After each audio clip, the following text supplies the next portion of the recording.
Bearskin by the brothers Grimm. There was once a young fellow who enlisted as a soldier, conducted himself bravely, and was almost the foremost when it rained bullets. So long as the war lasted, all went well.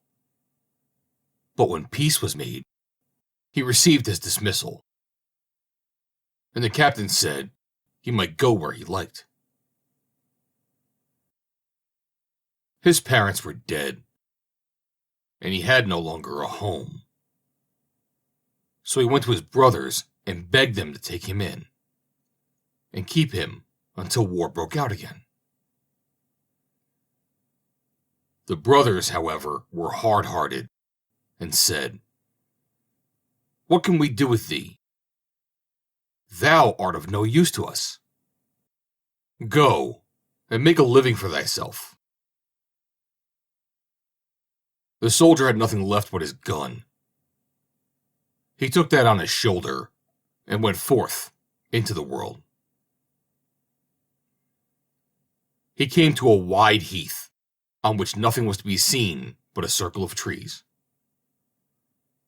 Under these, he sat sorrowfully down and began to think over his fate.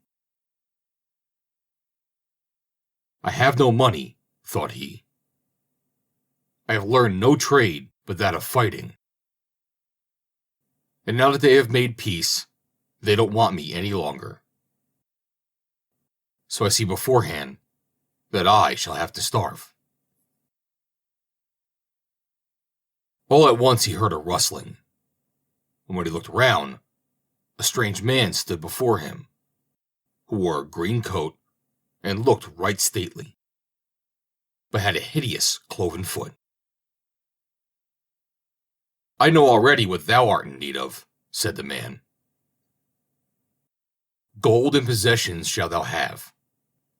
As much as thou canst make away with, do it that wilt. But first I must know if thou art fearless, that I may not bestow my money in vain." "A soldier and fear. How can those two things go together?" he answered.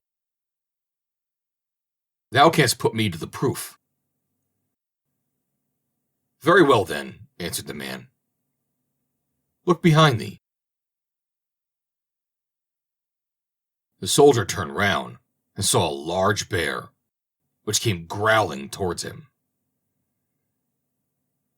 "Oh," cried the soldier, "I will tickle thy nose for thee, so that thou shalt lose thy fancy for growling." And he aimed at the bear and shot it through the muzzle.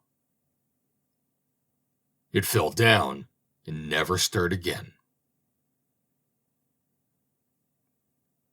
"I see quite well," said the stranger, "that thou art not wanting in courage. But there is still another condition which thou wilt have to fulfill." "If it does not endanger my salvation," replied the soldier, who knew very well who was standing by him. "If it does, I'll have nothing to do with it." "Thou wilt look to that for thyself," answered Greencoat. "Thou shalt for the next 7 years neither wash thyself, nor comb thy beard, nor thy hair, nor cut thy nails, nor say one paternoster. I will give thee a coat and a cloak, which during this time thou must wear. If thou diest during these 7 years, thou art mine.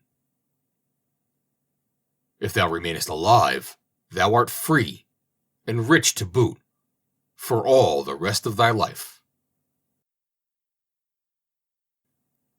The soldier thought of the great extremity in which he now found himself, and as he so often had gone to meet death, he resolved to risk it now also, and agreed to the terms. The devil took off his green coat, gave it to the soldier, and said, "If thou hast this coat on thy back, and puttest thy hand into thy pocket, thou wilt always find it full of money. Then he pulled the skin off the bear and said, "This shall be thy cloak, and thy bed also. For thereon shalt thou sleep, and in no other bed shalt thou lie. And because of this apparel shalt thou be called Bearskin." After this, the devil vanished. The soldier put the coat on, felt at once in the pocket, and found that the thing was really true. Then he put on the bearskin and went forth into the world, and enjoyed himself, refraining from nothing that did him good and his money harm. During the first year, his appearance was passable, but during the second, he began to look like a monster. His hair covered nearly the whole of his face. His beard was like a piece of coarse felt. His fingers had claws, and his face so covered with dirt that if cress had been sewn on it, it would have come up. Whosoever saw him ran away. But as he everywhere gave the poor money to pray that he might not die during the 7 years, and as he paid well for everything, he still always found shelter. In the 4th year, he entered an inn where the landlord would not receive him, and would not even let him have a place in the stable, because he was afraid the horses would be scared. But as Bearskin thrust his hand into his pocket and pulled out a handful of ducats, the host let himself be persuaded and gave him a room in an outhouse. Bearskin was, however, obliged to promise not to let himself be seen, lest the inn should get a bad name. As Bearskin was sitting alone in the evening, and wishing from the bottom of his heart that the 7 years were over, he heard a loud lamenting in a neighboring room.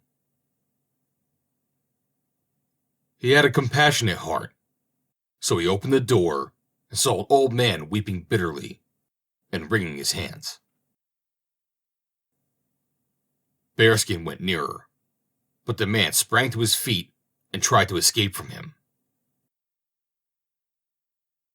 At last, when the man perceived that Bearskin's voice was human, he let himself be prevailed on. And by kind words, Bearskin succeeded so far that the man revealed the cause of his grief. His property had dwindled away by degrees. He and his daughters would have to starve. And he was so poor that he could not pay the innkeeper, and was to be put in prison. "If that is your only trouble," said Bearskin, "I have plenty of money."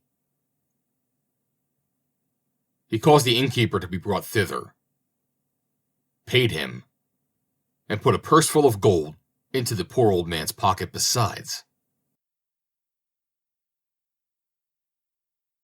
When the old man saw himself set free from all his troubles, he did not know how to be grateful enough. "Come with me," said he to Bearskin. "My daughters are all miracles of beauty. Choose one of them for thyself as a wife. When she hears what thou hast done for me, she will not refuse thee. Thou dost in truth look a little strange, but she will soon put thee to rights again." This pleased Bearskin well, and he went.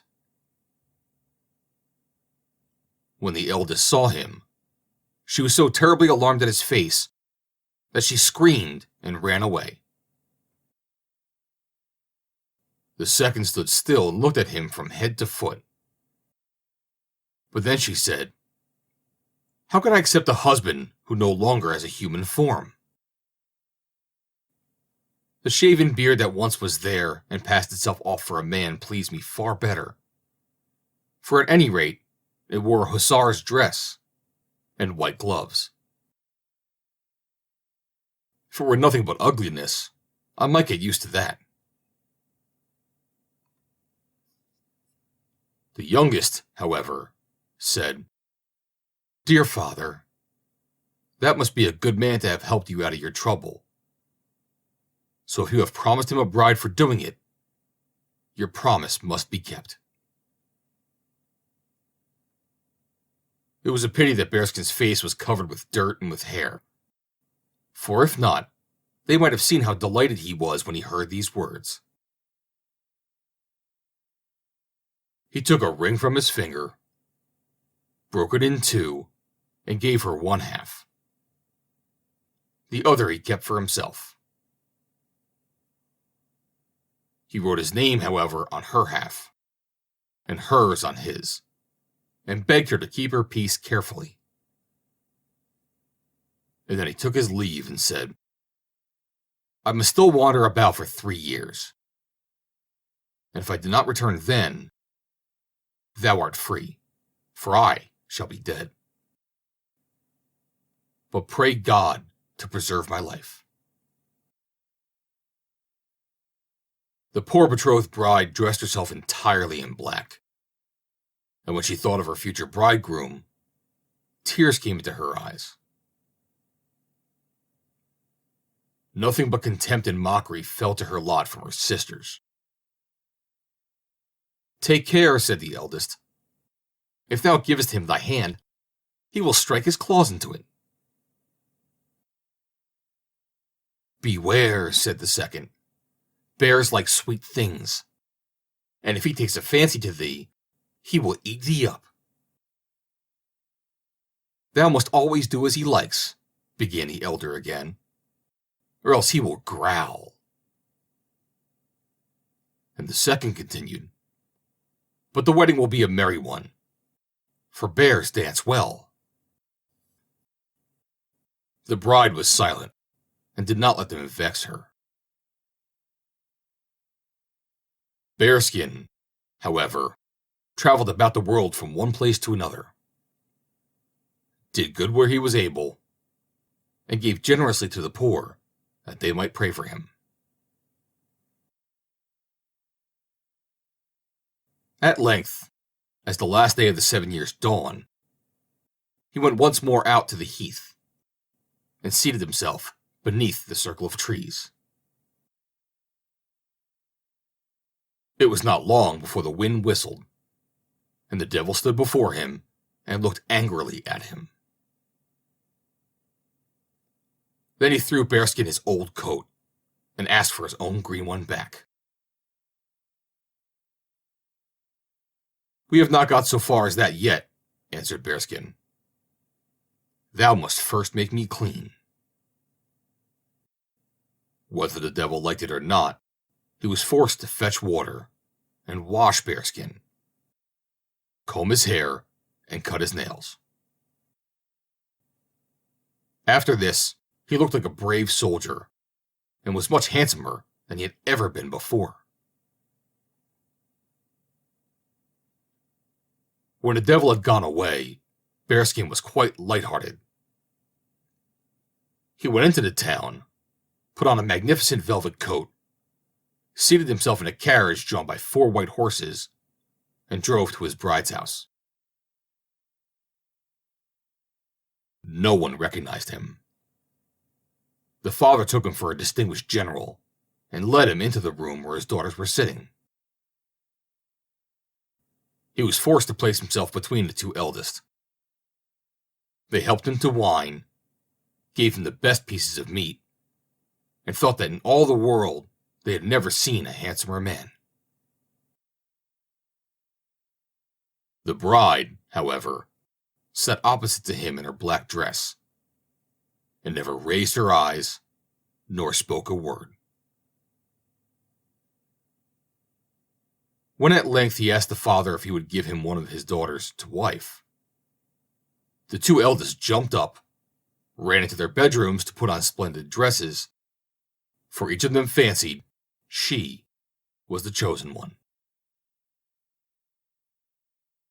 The stranger, as soon as he was alone with his bride, brought out his half of the ring, and threw it in a glass of wine, which he reached across the table to her.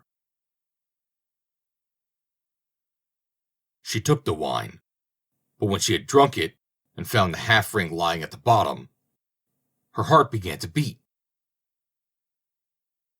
She got the other half, which she wore on a ribbon around her neck, joined them, and saw that the two pieces fitted exactly together. Then said he, I am thy betrothed bridegroom, who thou sawest as Bearskin. But through God's grace, I have again received my human form, and have once more become clean. He went up to her, embraced her, and gave her a kiss. In the meantime, the two sisters came back in full dress. When they saw that the handsome man had fallen to the share of the youngest, and heard that he was Bearskin, they ran out full of anger and rage. One of them drowned herself in the well. The other hanged herself on a tree. In the evening, someone knocked at the door. When the bridegroom opened it, it was the devil in his green coat, who said, Seest thou? I have now got two souls in the place of thy one. The End. Read by Joe DeNoia, Somerset, New Jersey. June 3rd, 2020.